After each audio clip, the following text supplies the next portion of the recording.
ಮನೆಗೆ ತಕ್ಕ ಮಗನಾಗಬೇಕೆಂಬ ಮಮಕಾರ ಹೆತ್ತವರ ಕರಳಲ್ಲಿ ತುಂಬಿಕೊಂಡಿದ್ದರು. ನಿತ್ಯ ನನ್ನ ಮನದಲ್ಲಿ ಕಾಡುತ್ತಿರುವುದು ನೂರಾರು ಮನೆಗಳನ್ನು ಮುರಿಯೋ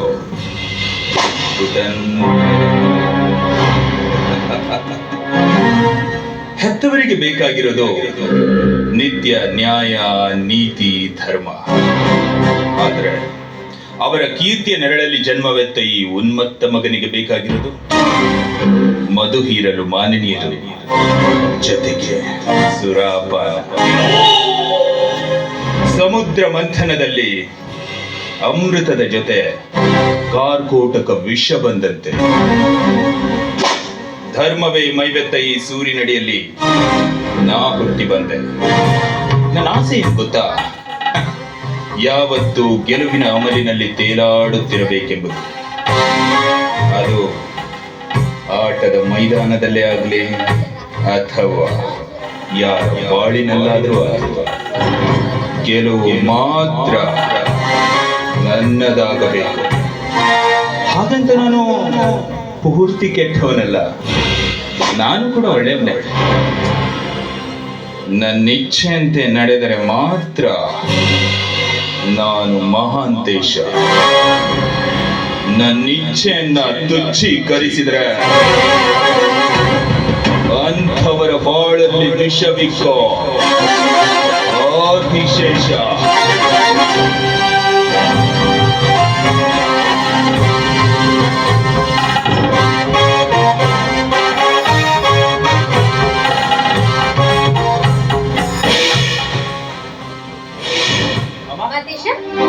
ಎಲ್ಲಿಗೆ ಹೋಗಿದ್ದೆಪ್ಪ? ಅದು ಇವತ್ತು ನಾನು ಬೆಂಗಳೂರಿಗೆ ಹೋಗ್ತಾ ಇದ್ದೀನಲ್ಲಮ್ಮ, ಅದಕ್ಕೆ ಫ್ರೆಂಡ್ಸ್ನೆಲ್ಲ ಮೀಟ್ ಮಾಡ್ಕೊಂಡ್ ಬರೋಣ ಅಂತ ಹೋಗಿದ್ದೆ. ಬರ್ತಾ ದಾರಿಯಲ್ಲಿ ಹಳೆ ಫ್ರೆಂಡ್ ಒಬ್ಬ ಸಿಕ್ತ. ಅವನ ಜೊತೆ ಮಾತಾಡ್ತಾ ಟೈಮ್ ಹೋಗಿದ್ದೆ ಗೊತ್ತಾಗಲಿಲ್ಲ. ಅಲ್ವಾ ಮಾಂತೇಶ, ಊರಿಗೆ ಬರೋದೇ ಅಪರೂಪ. ಬಂದ್ರು 4 ದಿವಸ ಇರ್ತೀಯ, 4 ತಾಸು ಕೂಡ ಮನೇಲಿ ಇರೋದಿಲ್ಲ ಅಂತೀಯಲ್ವೋ? ನಿಮ್ಮ ಅಪ್ಪ ನೋಡಿದ್ರೆ ಒಂದೇ ಸಮನೆ ಮಾಂತೇಶ ಮಾಂತೇಶ ಅಂತ ಕೂಗ್ತಾನೆ ಇರ್ತಾರೆ. ಇವತ್ತಾದ್ರೂ ಸ್ವಲ್ಪ ಹೊತ್ತಿರ್ಬಾರ್ದ? ತಗೋ ಹಾಲು ಕುಡಿ. ಇದೇನಮ್ಮ ನೀನು ಒಳ್ಳೆ ಚಿಕ್ಕ ಮಕ್ಕಳಿಗೆ ಲೋಟದಲ್ಲಿ ಹಾಲು ತಗೊಂಡ್ಬಂದು ಕೊಟ್ಟು ಹಾಲು ಕುಡಿ ಅಂತ ಹೇಳ್ತಾರಲ್ಲ, ಆ ರೀತಿ ಹೇಳ್ತಾ ಇದ್ಯಾ? ನಾನು ಇನ್ನೂ ನಿನ್ನ ಚಿಕ್ಕ ಮಗು ಮಹಾಂತೇಶ ಅಂತ ಅನ್ಕೊಂಡಿದ್ಯಾ? ನೋಡಮ್ಮ, ಬೆಳೆದು ಪ್ರಾಪ್ತ ವಯಸ್ಸಿಗೆ ಬಂದಿರೋ ನಿನ್ನ ಮಗ ಮಹಾಂತೇಶ್ ನಾನು. ಮಾಂತೇಶ, ನೀನ್ ಎಷ್ಟೇ ಬೆಳೆದು ದೊಡ್ಡವನಾದ್ರೂ, ದೊಡ್ಡ ಸ್ಥಾನದಲ್ಲಿದ್ರು ಹೆತ್ತವರ ಕರುಳಿಗೆ ನೀನಿನ್ನು ಚಿಕ್ಕವನೇ ಕಡು. ಚಿಕ್ಕವನಿದ್ದಾಗ ಚೊಕ್ಕಾಗಿ ಬೆಳಿಲಿ ಅಂತ ಹಾಲು ಕೊಡ್ತಾ ಇದ್ದೆ. ಆ ಅಭ್ಯಾಸ ಇನ್ನೂ ಬಿಟ್ಟಿಲ್ಲ ನೋಡು. ಮನೆಗಿದ್ದಾಗ ಒಮ್ಮೆ ಚೆನ್ನಾಗಿ ಹಾಲು ಕುಡಿದು ನನ್ನ ಮಗ ಆರೋಗ್ಯದಿಂದ ಇರಬೇಕೆಂಬುದು ಹೆತ್ತವರ ಆಸೆ.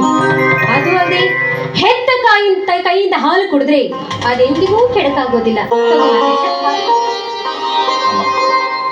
ಹೆತ್ತ ಕರಳಿನ ಪ್ರೀತಿ ಏನು ಅಂತ ಅರಿತುಕೊಳ್ಳಲಾರ್ದೆ ಏನೇನೋ ಮಾತಾಡ್ಬಿಟ್ಟೆ. ದಯವಿಟ್ಟು ನಂಗೆ ಕ್ಷಮಿಸ್ಬಿಡಮ್ಮ. ನೋಡಮ್ಮ, ಇನ್ ಮುಂದೆ ನೀನ್ ಈ ರೀತಿ ಹಾಲು ತಂದು ಕೊಟ್ರೆ ಅದನ್ನ ಕುಡಿದೆ ನಾನು ಯಾವತ್ತೂ ಹೊರಗಡೆ ಹೋಗಲ್ಲ, ಆಯ್ತಾ?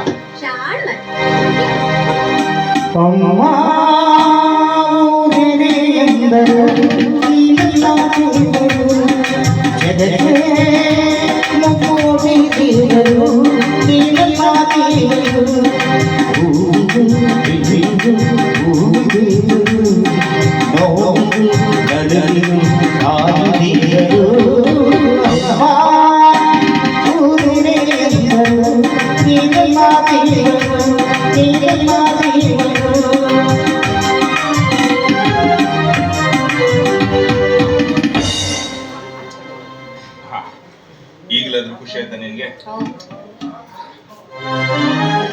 ಅಮ್ಮ, ಅದು ನಿನ್ನೆ ರಾತ್ರಿ ಫ್ರೆಂಡ್ಸ್ ಜೊತೆ ಸ್ವಲ್ಪ ಹೊರಗಡೆ ಹೋಗಿದ್ದೆ. ಬರ್ಬೇಕಾದ್ರೆ ಸ್ವಲ್ಪ ತಡ ಹೋಯ್ತು. ಅದಕ್ಕೆ ಅಪ್ಪಾಜಿ ಅವ್ರು ಏನಾದ್ರು ತಪ್ಪು ತಿಳ್ಕೊಂಡ್ಬಿಟ್ರ? ತಪ್ಪು? ನೀ ಮಾಡಿದ ತಪ್ಪು ಅವರ ಕಣ್ಣಿಗೆ ಕಂಡ್ರೆ ತಾನೇ ತಪ್ಪು ತಿಳಿಯೋದು. ನೀನು ಕುಡಿದು ಅಲಗಾಡುತ್ತಾ ಬರೋದನ್ನ ನಾನು ಕಣ್ಣಾರೆ ಕಂಡೆ. ಬಳಿಕಲ್ಲಿ ಹೋಗಿ ಒಳಗಡೆ ಮಲಗಿಸಿದೆ. ಮಾತನಾಡುವ ಸ್ಥಿತಿಯಲ್ಲೂ ನೀನಿರ್ಲಿಲ್ಲ, ನಿನ್ನ ಘನತೆ ಅರಿವು ಕೂಡ ನಿನಗಿರಲಿಲ್ಲ. ಸತ್ಯ, ನೀ ಮಾಡಿದ ತಪ್ಪು ನಿಮ್ಮಪ್ಪನ ಕಣ್ಣಿಗೆ ಬೀಳಲಿಲ್ಲ. ಅದು ನನ್ನ ಪುಣ್ಯವೇ ಸರಿ. ಹೌದು ಮಾತೇಶ, ಹೆತ್ತ ಕಳ್ಳನ ತಾಯಿಯಾಗಿ ನೀನು ಮಾತು ಹೇಳ್ತೀನಿ ಕೇಳು. ಇದು ಮಾನವಂತರ ಮನೆತನ. ಈ ಮನೆತನದಲ್ಲಿ ಹುಟ್ಟಿದವನು ನೀನು ಅಂದಾಗ 10 ಜನ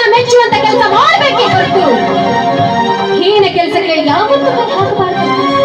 ಅದು ಅಲ್ಲದೆ ಈ ವಯಸ್ಸಿನಲ್ಲಿ ಕುಡಿಯೋದು ಜೂಜಾಟ ಮಾಡುವುದ್ರೆ ದುರಂತ ತಪ್ಪಿತಲ್ಲ ಮಾಂತೇಶ. ಏನಮ್ಮ ನೀನು ಅಂತ ತಪ್ಪು ನಾನು ಏನ್ ಮಾಡಿದ್ದೀನಿ ಅಂತ ಹೇಳ್ತಾ ಇದ್ಯಾ? ಅಲ್ಲಮ್ಮ, ಕುಡಿಯೋದು ಒಂದು ದೊಡ್ಡ ಅಪರಾಧನ? ಈಗಿನ ಕಾಲದಲ್ಲಿ ಕೊಲೆ, ಸುಲಿಗೆ, ಅತ್ಯಾಚಾರ ಮಾಡಿದ್ರೆ ಅದು ಒಂದು ಅಪರಾಧ ಆಗುತ್ತೆ. ದುಡ್ಡಿದ್ದು ಧನಿಕರಾಗಿರೋ ನಾವು, ಅದು ಅಲ್ಲದೆ ಈ ಊರಿಗೆ ಆಗರ್ಭ ಶ್ರೀಮಂತರಾಗಿರೋ ನಾವು ಕುಡಿಯೋದ್ರಲ್ಲಿ ಅದೇನ್ ದೊಡ್ಡ ತಪ್ಪಲ್ಲ ಅಂತ. ಹಾಗಂತ ನೀ ತಿಳಿದುಕೊಂಡಿದ್ದೀಯಪ್ಪ, ಹಾಗಂತ ನಾವು ತಿಳಿದುಕೊಳ್ಬೇಕಾಗಿಲ್ಲ. ಏನೋ ಸಂಸ್ಕೃತಿ ಸಂಸ್ಕಾರದ ಮನೆತನ. ಈ ಮನೆಗಳಲ್ಲಿ ತಪ್ಪಿದಲ್ಲಿ ಎಂದಿಗೂ ಆಸ್ಪದವಲ್ಲ. ತಪ್ಪು ಮಾಡುವವನು ಎಂಥವನೇ ಆಗಿರಲಿ, ಅವನಿಗೆ ಶಿಕ್ಷೆ ತಪ್ಪಿದ್ದಲ್ಲ. ಅಂಥವರ ಮನೆತನ ಇದು. ಅರ್ಥದಲ್ಲಿ ಅಪ್ಪಿ ತಪ್ಪು ಮಾಡಿದ್ದೆ ಆದ್ರೆ ನಿನಗೂ ಶಿಕ್ಷೆ ತಪ್ಪಿದ್ದಲ್ಲ. ಎಚ್ಚರದಿಂದಿರು. ದಯವಿಟ್ಟು ನನಗೆ ಕ್ಷಮಿಸ್ಬಿಡಮ್ಮ. ನೋಡಮ್ಮ, ನಿನ್ನೆ ರಾತ್ರಿ ನಾನು ಕುಡಿದು ಬಂದಿದ್ದಕ್ಕೆ ನಿನ್ ಮನ್ಸಿಗೆ ಬೇಜಾರಾಗಿದ್ರೆ ನನ್ನ ಕೆನ್ನಿಗೆ ನಾಲ್ಕು ಬರ್ಸಿ ನೀನ್ ಶಿಕ್ಷೆ ಕೊಡ್ಬೇಡ. ಈಗಮ್ಮ, ಅಪ್ಪಾಜಿಯವ್ರ ಹತ್ರ ಮಾತ್ರ ಈ ವಿಷಯ ಹೇಳ್ಬೇಡ. ಮತ್ತೆ ಅಯ್ಯೋ ಹುಚ್ಚಪ್ಪ, ಈ ಮನೆಗೆ ಮಗನಿದ್ರೆ ನೀನೊಬ್ಬನೇ ಕಣೋ. ಮಗನಂದ್ರು ನೀನ, ಮಗಳಂದ್ರು ನೀನ. ಹೆತ್ತ ಕಳ್ಳ ಕೆನ್ನಿಗೆ ಹೊಡುವಷ್ಟು ಸಣ್ಣ ಗುಣದಾಗಿ ಅಲ್ಲೂ ಈ ನಿನ್ನ ತಾಯಿಯಾಗಿ 100 ತಪ್ಪು ಮಾಡಿದ್ರೆ ಮುಚ್ಕೊಳ್ಳೋ ಮನೋಭಾವ ನನ್ನಲ್ಲಿದೆ. ಆದ್ರೆ ನಿನ್ನ ತಂದೆ ಅಂಥವನಲ್ಲ. ತಪ್ಪಿಗೆ ಯಾವತ್ತೂ ಸಹಿಸೋದಿಲ್ಲ. ಮೋಸಗಾರನ ಕಂಡ್ರೆ ಕೆಂಡ ಕಾಡ್ತಾರೆ, ಕಳ್ಳ ಕದಿಮರನ್ನ ಕಂಡ್ರೆ ಕೈ ಕಾಲೆ ಕತ್ತರಿಸಿ ಹಾಕ್ತಾರೆ, ಇನ್ನು ಕೊಲೆಗಡಕರನ್ನ ಕಂಡ್ರೆ ಅವರ ರುಂಡವನ್ನೇ ಚಂಡಾಡಿ ಬಿಡ್ತಾರೆ. ಅಂಥವರ ಮನೆತನ ಇದು, ಅಂಥವರ ಮನೆತನ ಇದು. ಈ ಮನೆತನದಲ್ಲಿ ಹುಟ್ಟಿದ ನೀನು ಯಾವ ತಪ್ಪನ್ನು ಮಾಡಬಾರದು. ಅದು ಈ ಹೆತ್ತವರ ಆಸೆಗಳು. ಇನ್ಮುಂದೆ ಯಾವತ್ತೂ ಅಂತ ತಪ್ಪು ಮಾಡಲ್ಲ. ಈಗ ನಾನು ಬೆಂಗಳೂರಿಗೆ ಹೋಗ್ತಾ ಇದ್ದೀನಲ್ಲಮ್ಮ, ಅದಕ್ಕೆ ಅಪ್ಪಾಜಿ ಅವ್ರ ಹತ್ರ ಹೇಳಿಸಿ ಒಂದು 50,000 ರೂಪಾಯಿ ಕಾಸು. 50,000 1 ಲಕ್ಷ ಬೇಕಾದ್ರೂ ತೆಗೆದುಕೊಂಡು ಹೋಗು.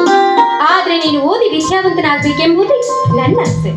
ಏನು ತಾಯಿ ಮಗ ಇಬ್ರು ಏನೋ ಗಹನವಾದ ವಿಚಾರ ಮಾಡ್ತಾ ಇದ್ದೀರಲ್ಲ, ಏನದು? ಅದು ಏನಿಲ್ಲ ರೀ, ಮಾತೇಶ ಬೆಂಗಳೂರಿಗೆ ಹೋಗ್ತಾನಂತೆ. ಹೋಗ್ಲಿ ಬಿಡು.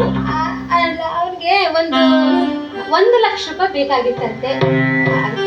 ಅವರಿಗೆ ಸ್ವಲ್ಪ ಉಪಯೋಗ ಆಗುತ್ತೆ ಅಂತ. ಮಹಾದೇವಿ, ನಮ್ಮ ಮಗನಿಗೆ 1 ಲಕ್ಷ ಕೊಡೋದಕ್ಕೆ ನನ್ನನ್ನು ಕೇಳ್ಬೇಕೇನೆ? 1 ಲಕ್ಷ ಅಲ್ಲ, 2 ಲಕ್ಷ ಕೊಟ್ಕೊಳ್ಳಿ, ನನ್ನದೇನು ಅಭ್ಯಂತರ ಇಲ್ಲ. ಆದ್ರೆ ಮಹಾಂತೇಶ್, ಹೇಳಿ ಅಪ್ಪಾಜಿ. ನಿನ್ನ ಹತ್ರ ಒಂದು ಮಾತು ಕೇಳೋದಿದೆಯಾ? ಮಹದೇಶ್, ನಿಮ್ಮ ಮಾತನ್ನ ಚಾಚು ತಪ್ಪದೆ ಪಾಲಿಸ್ತೇನೆ. ಮಹದೇಶ, ಈ ಮನೆಗೆ ನೀನು ಒಬ್ಬನೇ ಮಗ. ಈ ಮನೆತನದಲ್ಲಿ ಬರುವ ಆಸ್ತಿ ಅಂತಸ್ತಿಗೂ ನೀನೇ ವಾರಸ. ಮೇಲಾಗಿ ನಾಳೆ ದಿನ ಈ ಮನೆ ಯಜಮಾನ ಆಗ್ಬೇಕಾದವನು ನೀನು. ವಯಸ್ಸಾಗ್ತಾ ಬಂತು, ನಿನಗೂ ಬುದ್ಧಿ ಹೋಗುತ್ತೆ. ಆ ನಿನ್ನ ಬೆಳೆಯುವ ಬುದ್ಧಿಯಲ್ಲಿ ಸಂಸ್ಕೃತಿ ಸಂಪ್ರದಾಯ ನಿಷ್ಠೆ ಬಹಳ ಪರಿಶುದ್ಧವಾಗಿರ್ಬೇಕು. ಬಹಳ ಪರಿಶುದ್ಧವಾಗಿರ್ಬೇಕು. ಪರಿಶುದ್ಧವಾದ ನಿನ್ನ ಬದುಕನ್ನ ಕಂಡು ಊರಿನ ಜನ ಎಲ್ಲ ಮೆಚ್ಚಿ ಮಾತಾಡುವ ಹಾಗಿರ್ಬೇಕು.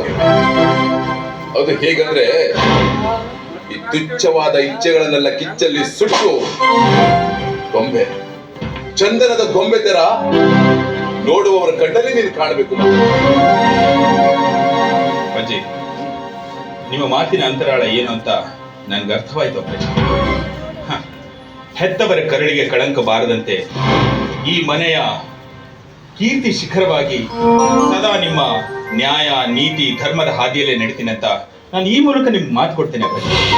ಅಪ್ಪಾಜಿ, ನಿಮ್ಮ ಮಗನಾದ ನನ್ನ ಮೇಲೂ ಸ್ವಲ್ಪ ನಂಬಿಕೆ ಇಡಿ ಅಪ್ಪಾಜಿ. ನಂಬುತ್ತೇನೆ ಮಹಾಂತೇಶ. ಹೆತ್ತವರು ಮಕ್ಕಳನ್ನ ನಂಬುದೇ ಮತ್ತೆ ಯಾರನ್ನ ನಂಬೋದಕ್ಕೆ ಸಾಧ್ಯ? ನನ್ನ ಮಾತಿಂದ ನಿನ್ನ ಸ್ವಲ್ಪ ನೋವಾಗಿರ್ಬಹುದು. ಆದ್ರೆ ನಾನು ಯಾಕೆ ಈ ಮಾತನ್ನ ಹೇಳ್ತಾ ಇದ್ದೀನಿ ಗೊತ್ತಾ? ಮನೆ ಎಂಬ ಪುಟ್ಟ ಗೂಡಿನಲ್ಲಿ ಮಗ ಎನ್ನುವ ಪುಟ್ಟ ಹಕ್ಕಿಯನ್ನ ಸಾಕಿ ಪ್ರೀತಿ ಪ್ರೇಮ ವಾತ್ಸಲ್ಯ ಎನ್ನುವ ಕಾಳು ಕಡ್ಡಿಗಳನ್ನ ಕೊಟ್ಟು ಬುದ್ಧಿ ಎನ್ನುವ ಬೇಲಿಯನ್ನ ಸುತ್ತಲೂ ಹೆಣೆದು ಶಿವಶರಣರ ವಚನ ಹೇಳುವ ಮಾತು ಕೇಳುವ ಗಿಣಿಯಾಗಲಿ ಅಂತ ಆಸೆ ಹೊತ್ತು ಕುಳಿತಿದ್ದೀನಪ್ಪ. ಆದರೆ ಹಕ್ಕಿಗೆ ರೆಕ್ಕೆ ಬಲಿತ ಮೇಲೆ 16 ಜನರ ನೆತ್ತಿಗುಕ್ಕುವ ರಣ ಹೊತ್ತಾಗಬಾರದು ಅನ್ನೋ ಎಚ್ಚರಿಕೆಯನ್ನು ಕೊಡ್ತಾ ಇದ್ದೇನೆ ಮಕ್ಕಳೇ, ಎಚ್ಚರಿಕೆಯನ್ನು ಕೊಡ್ತಾ ಇದ್ದೇನೆ. ಅಪ್ಪಾಜಿ, ನೀವು ಅದ್ರ ಬಗ್ಗೆ ಚಿಂತೆ ಮಾಡ್ಕೋಬೇಡಿ ಅಪ್ಪಾಜಿ. ಈ ನಿಮ್ಮ ಹಕ್ಕಿ ಹಸಿ ಮಾಂಸವನ್ನು ತಿನ್ನುವ ರಣಹದ್ದು ಆಗಲ್ಲ. ಬದಲಿಗೆ ಶಿವಶರಣರ ಮಠದಲ್ಲಿ ಪಾಠವನ್ನು ಪಠಿಸುವ ಅರಗಿಣಿ. ನೀವೇ ನೋಡುತ್ತೀರಿ ಅಪ್ಪಾಜಿ, ಈ ನಿಮ್ಮ ಹಕ್ಕಿ ನಿಮ್ಮ ಕೀರ್ತಿ ಪತಾಕೆಯನ್ನ ಎತ್ತರಕ್ಕೆ ಕೊಂಡೊಯ್ಯುತ್ತದೆ.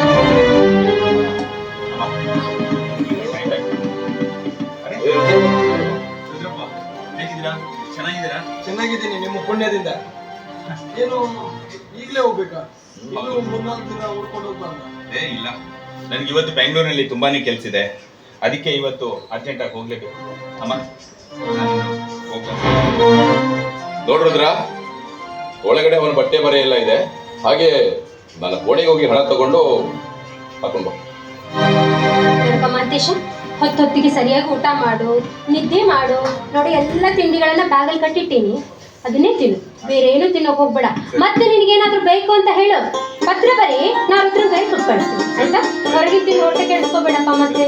ನೋಡಿದ್ಯಾ ಮಗನ ಮೇಲೆ ಎಷ್ಟೊಂದು ಕಾಳಜಿ, ಎಕ್ಕರೆ ಪ್ರೀತಿ. ನನ್ನ ಮಗಳು ಕೂಡ ಬೆಂಗಳೂರಿನಾಗೆ ಇದ್ದಾಳೆ. ನೀವು ಅವಳನ್ನು ಸಿಕ್ಕಿ ನಾವೆಲ್ಲರೂ ಇಲ್ಲಿ ಚೆನ್ನಾಗಿದ್ದೀವಿ ಅಂತ ಹೇಳಿ. ರುದ್ರಪ್ಪ, ಬ್ಯಾಂಗ್ಳೂರ್ ಅಂದ್ರೆ ಏನ್ ಚಿಕ್ಕ ಹಳ್ಳಿ ಅಂತ ಅಂದ್ಕೊಂಡಿದ್ಯಾ? ಅವಳು ಎಲ್ಲಿರ್ತಾಳೆ, ಯಾವ ಕಾಲೇಜ್ನಲ್ಲಿ ಓದ್ತಿದ್ದಾಳೆ, ಅದ್ರ ಬಗ್ಗೆ ವಿಳಾಸ ಏನಾದ್ರು ಕೊಟ್ರೆ ಅವಳನ್ನ ಮೀಟ್ ಮಾಡಿ ಅದ್ರ ಬಗ್ಗೆ ಎಲ್ಲ ಹೇಳ್ತೀನಿ. ಮನೆಯಾಗ ಬಿಟ್ಟು ಬಂದೆ, ಇನ್ನೊಮ್ಮೆ ಬಂದಾಗ ಮುತ್ತಂದು ಕೊಡ್ತೀನಿ. ಪರವಾಗಿಲ್ಲ ಬಿಡಿ, ನೆಕ್ಸ್ಟ್ ಟೈಮ್ ಬರ್ತೀನಲ್ಲ ಆವಾಗ ನಿಮ್ಮ ಮಗಳ ಕಾಲೇಜ್ ಅಡ್ರೆಸ್ ಕೊಟ್ಬಿಡಿ, ನಾನು ಖಂಡಿತ ಮೀಟ್ ಮಾಡಿ ನಿಮ್ಮ ಬಗ್ಗೆ ಎಲ್ಲ ವಿಷಯ ಹೇಳ್ತೀನಿ. ನೋಡು ಮಾತೇಶ್, ತಂದೆ ತಾಯಿಯವರು ಕೇಳಿದ ಹಾಗೆ ಹಣ ಕೊಡ್ತಾರೆ ಅಂತ ಅದನ್ನು ದುರುಪಯೋಗ ಪಡ್ಕೋಬಾರ್ದಪ್ಪ.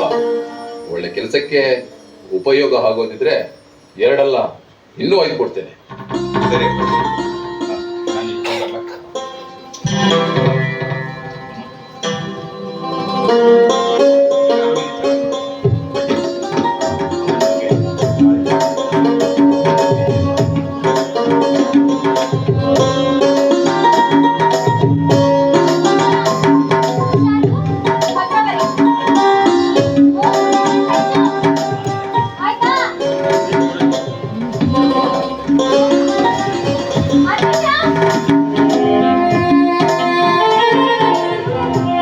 ಓ ಅಮ್ಮನವ್ರೆ, ಅಮ್ಮನವ್ರೆ, ಹಾಗೆ ನೀವು ಬೆಂಗಳೂರಿಗೆ ಹೋಗ್ಬಿಡಿ.